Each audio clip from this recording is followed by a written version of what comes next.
cultivating a positive money mindset is essential for achieving financial well-being. This approach involves transitioning from a scarcity outlook to one of abundance and opportunity, focusing on proactive financial management. Techniques include gratitude exercises, which help to shift perspectives toward what one already possesses, reinforcing a sense of abundance. Mindfulness practices are also vital, as they aid in managing the emotional aspects of financial decisions, promoting a deliberate and thoughtful approach to money management. Additionally, reframing limiting beliefs about wealth can transform detrimental views that hinder financial success into empowering convictions that support financial health. By adopting these strategies, individuals can enhance their financial decision-making and foster a healthier financial lifestyle. Implementing these practices may require consistent effort and occasionally the guidance of a trained professional to help navigate the complexities of personal finance.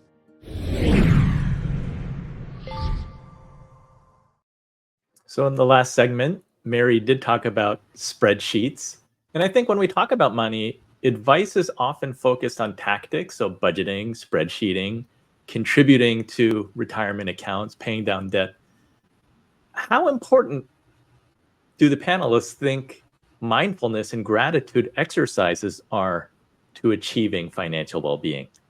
Bob, do you want to start? Well, so I'm a big advocate. I've been meditating for over 50 years. And mindfulness, what happens when I'm meditating is stuff comes up in my mind all the time. So I may be trying to do a positive affirmation, but I've got to look at my unconscious beliefs that are causing these problematic thoughts to keep coming up underneath that. And that's where those biases and that high quality information is, where I need what Victor talked about I need education in finance. And B, I need to recognize what Mary's talking about in terms of my biases. So mindfulness is useful if it is not fighting against deeply held unconscious beliefs, in which case it's just like a bobber in a storm on the water. It's not going to do much. But when you're in touch with the deeper biases and you're using mindfulness to transform the deeper, we call it the matrix, the unconscious program, now you're using mindfulness effectively. How about you, Victor? Well, I also think about who we are as experts, but who we're also talking to. The way I think about it, the two buckets are, there are financial personalities, people who are more mathematical, more objective, where we can use charging, and the idea of non-financial personalities, where you would talk more about stories and the subjective aspects and maybe more qualitative things. That also relates to, I think, balancing out our comfort level. So I think most advisors would be open to doing things like coaching, helping people overcome those biases. Whereas I said, I'm more of a traditional finance person who really has more going on the psychology side, but I'm still an accountant. I'm still very structured. I'm still an economist, and I'm still very finance anchored in my classical training. So I'm comfortable with something like coaching. If you said something like financial therapy, which would be more somebody having a deeper, as Bob was saying, more of a trepidation, a trauma, what things are called flashpoints and money behavior problems like hurting and compulsive gambling, I wouldn't be comfortable in dealing with that as a professional. So I don't even know how to necessarily have that conversation, or more giving a referral to a financial therapist. So I think also it's really, as we talked a little bit about, is understanding what our comfort zone is as experts as well. And how about you, Mary, on mindfulness and gratitude? Yeah, absolutely. I think that there's that appreciation of who the audience is on both what you understand as well as what they do. I think I love how Bob is mindfulness. In fact, Bob, I aspire to be like you one day. Hopefully I can have 50 years of meditation.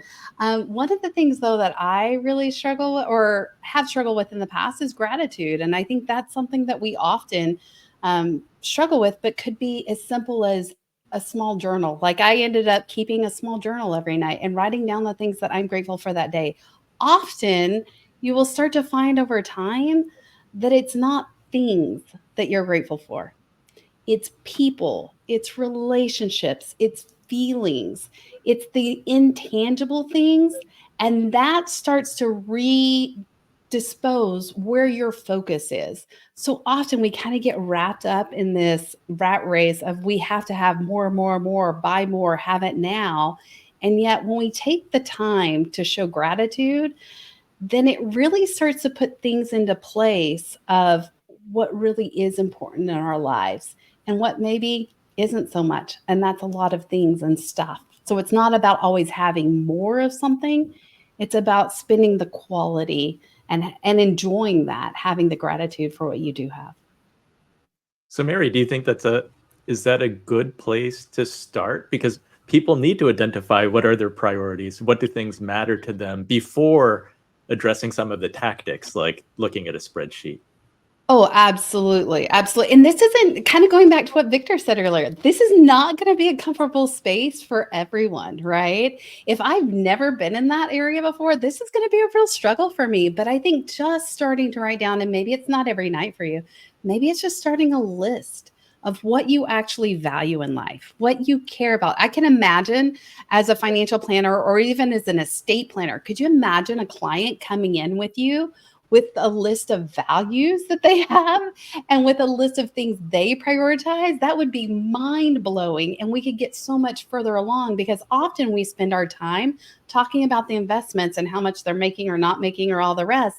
And really, all that money is doing is it's a vehicle to help us get to more of those quality relationships, more of those quality time.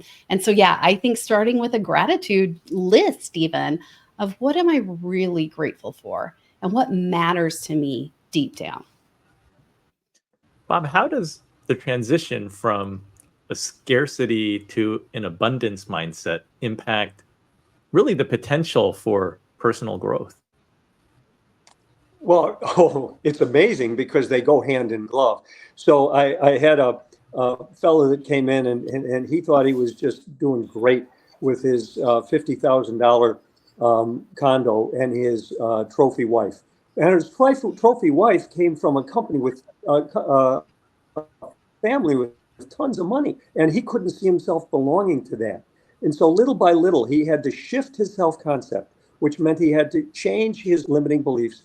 And he did have to start with gratitude. If you can't have gratitude, you don't have the attitude, they say, of latitude, of altitude, that allows you to the next step, where he gets the next house, the next house, the next house, and really becomes more wealthy than his father-in-law, to whom he looked,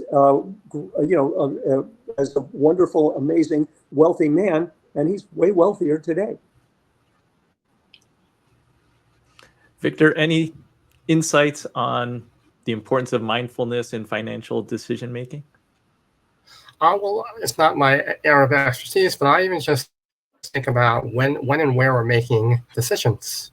Let's make decisions when we're not overstressed, in a neutral environment. There's even research that shows that if you watch a negative, or you see a negative financial story or something negative, that actually puts you in a negative mood for the day, and that may actually affect your risk perception and overpay for things. So our subconscious that's what we're talking about. So for example, when we're talking about identifying these biases, there are many biases that are impacted by our subconscious that we're not even being aware of our external environment, that the research shows impacts our overall decision making. So whether a client, whether an advisor is meeting with a client, make sure it's in a nice setting, nice office space. Don't have the TV on. Having that neutral environment, or at least a positive environment, also improves the decision. But also, you're more likely the person's going to be comfortable with decisions they're making, accepting financial advice, and so forth. Because our mood actually affects our risk tolerance and our risk perception as well. Great point. Yes. Don't even get me started. I can't look at the financial headlines most of the time. It's just there to stoke emotion. Let's move to segment 3.